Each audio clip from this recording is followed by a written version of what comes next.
one of our favorite subjects to come through this room, Coach Pittman. Oh. So we will start right here in the front row on the right. Coach Pittman, Eric Bailey with the Tulsa World. I want to ask you about a Tulsa area guy, Luke Haas. I want to ask you about, I know the body of work's only 5 games, but how much has he really impacted the Arkansas program? And a secondary question, just the Northeast Oklahoma area, how fertile recruiting area can that be for the Arkansas program? Did you ask about Luke Haas? Yes. Okay. Yeah, wish he wouldn't have got hurt. He's doing great. Obviously, his brother's on the team as well. Great kids, great family. Big win for us, you know. Me being from Grove means something to me if we can get some Oklahoma kids.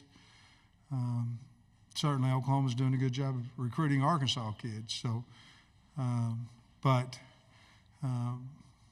that Tulsa area is so close to us, you know, it's close, hour and 45 minutes probably, that we'd love to get a few more guys out of there. Front row on the left.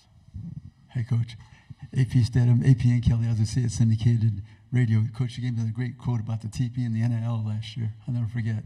But I wanted to ask you about your close games last year. Are they correctable? And then what led you to, what drew you to the Boise State quarterback to have him come to Arkansas? Yeah, they're correctable. Got to do a little bit better job coaching. We've got to be a little more aggressive defensively in those times. We've got to be a little more aggressive offensively in those times. But yes, I mean, I think we went 9-4 and we won most of those games, and then this year 4-8, and you lose 5 of them. You know, it's close, and you're at Alabama, and you're at LSU, and you're losing by 3, and yes, it's correctable. Taylor Green, Bobby and I looked about 5 quarterbacks, and Bobby was the first offer of Taylor Green out of high school at Missouri State, and we knew he wanted, you know, there's a possibility he wanted to come back to Texas or come back home, and so sat down there and said, "That's the one I want. What you think, Bobby? That's the one I want." I said, "Okay, let's go get him. Whoever you decide, but we're on the same page here." And then Bobby went out and got him. And man, he's a leadingist, culture, hard-working. I mean, he's something special in that. And obviously, if you saw the spring game, he can throw, and we haven't seen how he can run yet, but he can. Front row on the right. Hey, Sam. Jenny Carlson with Beyond the Box Score in Oklahoma City. You've talked before about growing up a Sooner fan. I'm wondering if you can rewind a little bit on your memories of growing up watching the Sooners as a kid in Grove, and then just what it's like for you to have that history as a fan and now see them in the SEC. Just how that wraps in your brain. You know, I went to Oklahoma football camp too. They didn't know I was there, but I was. Red team, white team, aqua velvet team. That was me. We didn't even have a coach. I was coaching the team. I'm not bragging on myself, but we were Sooner fans. And I moved out to Grove my junior year in high school and went to the Arkansas camp. Same treatment, by the way. And but I fell in love with the Hogs. I did. And they were really good. You know, they just beaten Oklahoma in the Orange Bowl. And really good. And they recruited me a little. Oklahoma was 0, and they talked to me or whatever. And so I think that's why I liked them a little bit more. And then to see them, you know, when I was 35 years old, I was hired as offensive line coach at the University of Oklahoma, and it was one of the biggest thrills of my life. I'm the O-line coach at Oklahoma. You know, when there's thrills in your life is when there's thrills for your parents that something happened as well, correct? And that was one of those moments, you know, for my mom and dad as well as my brother and my 3 sisters. But have high respect for Oklahoma. We don't play them for 3 seasons. But OU's OU, and I have a lot of respect for that program. Left side, front row, and then pass it to your right. Okay, Dennis Dodd, CBS Sports. Sam, first of all, how's remodeling going in Hot Springs? And second of all, what does it say about your lack of ego that you would hire Bobby, now a beloved former Arkansas coach? I know you guys have a relationship, but yeah. I owe winning to the state of Arkansas more than what my feelings or how this will affect me. First of all, if you have an ego, all you do is think about yourself. If you don't, you think about others. I can't stand people that have high egos. But I thought Bobby would be the way that we could win games, and that was the number one decision. And it was for the kids and for the state of Arkansas. And so that part of it was easy. We got a new pool house, and I got some floors done, and it looks bad to the bone, baby. Second row on the aisle. Chris Hummer, 24/7 Sports. Just 2 years ago at this event, you're coming off a 9-4 season, and we're one of the most popular coaches in the country. Now, Well, I'm popular now, Yeah. just the wrong way. Well, I was going to say, fair or not. I'm hot. I was wondering, fair or not, like you are popping up on those lists. How do you think about the way I'm narrative? like start of the list. How do you think about the way narratives can shift in this sport in such a short amount of Yeah, time? isn't it crazy? 2 years ago, I was I was a keynote speaker at AFCA and was one of the top 6 guys for the Coach of the Year award. Isn't it crazy?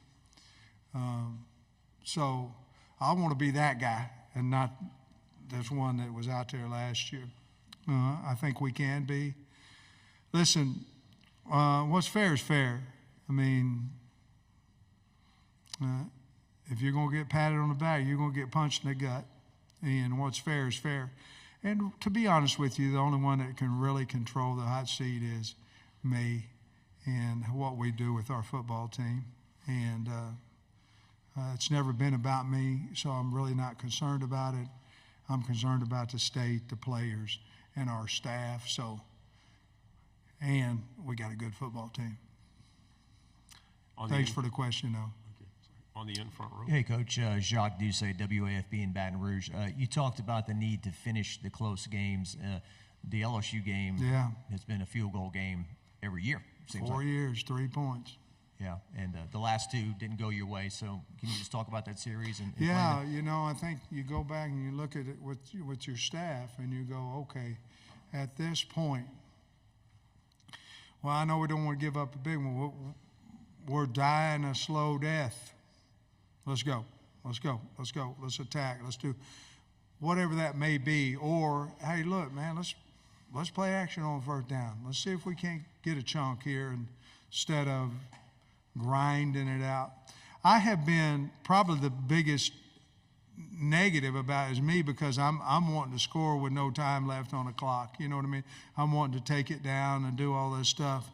I think it's more important to get the lead than it is to, or tie the game than it is to how much time is left on the clock. So we've changed a little bit about that. LSU and us is a rivalry, so it's going to be, I think, probably more for us than it is for them.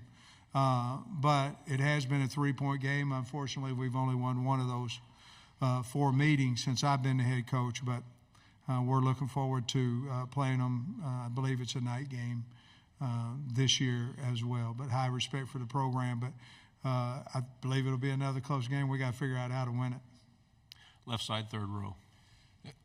Tyler Shaw with KBTX and College Station. Coach, another game that's been close in recent past has been A&M. Have you enjoyed that being that kind of neutral site game? No. Are you looking forward to moving it to the campuses? I don't want to play there. I don't. And A&M, obviously, let's say what it is. It is what it is, okay? So we've been playing down there, and how many have we won? How many have they won? What have we won? 2? And they've won. Out of the last 10, we've won 1, right? And So why would you want to keep going on a neutral site? Wouldn't you want them in, bring them home into our stadium, So, it's like when I was at Georgia, we were playing Georgia, Florida, and Jacksonville. Well, we were winning. Well, why would we want to go play in the swamp? So, I think this is the last year of it, correct? And A&M got a really good team. We've had some really good games down there.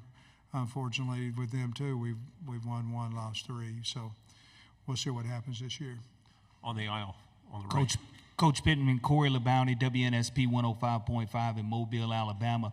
Entering your 5th season, you've had some ups and downs, but as far as consistency is concerned, what do you feel you and your staff have to do to maintain that consistency in order for us media members to get more clips of "I like a cold beer" afterwards? Man, I'm trying to get my mind off that cold beer,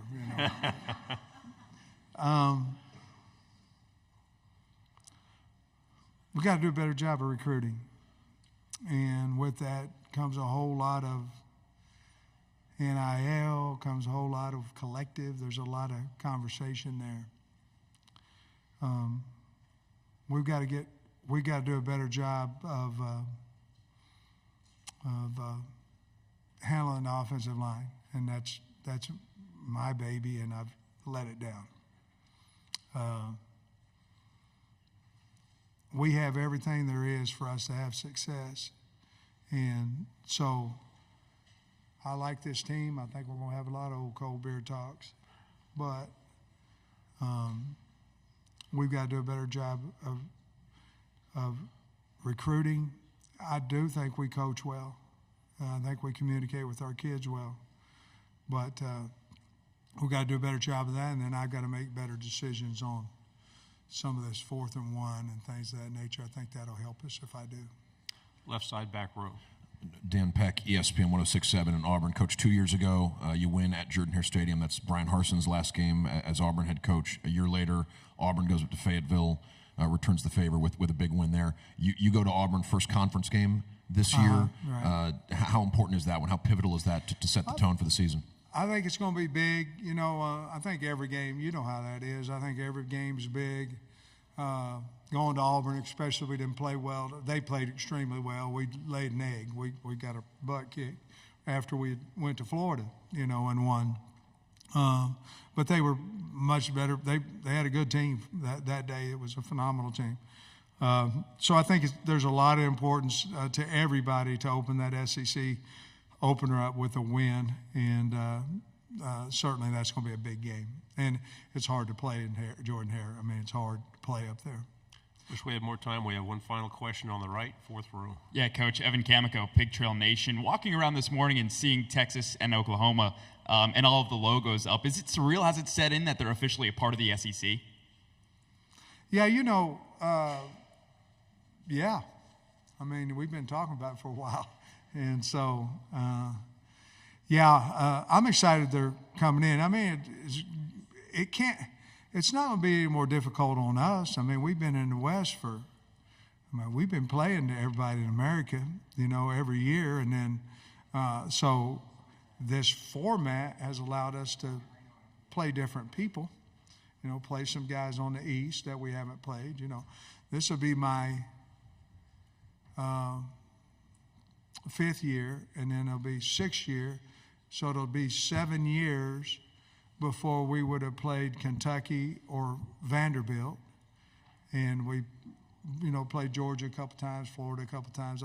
But my point being is that you shouldn't go 7 years and not play somebody in your conference. And we haven't played Vandy or Coach Stoops' wonderful team there at Kentucky. We haven't played them. It wouldn't have been 7 years. So I like the new format. Obviously, you're going to play Oklahoma and Texas, and they got good teams, but I like the new format.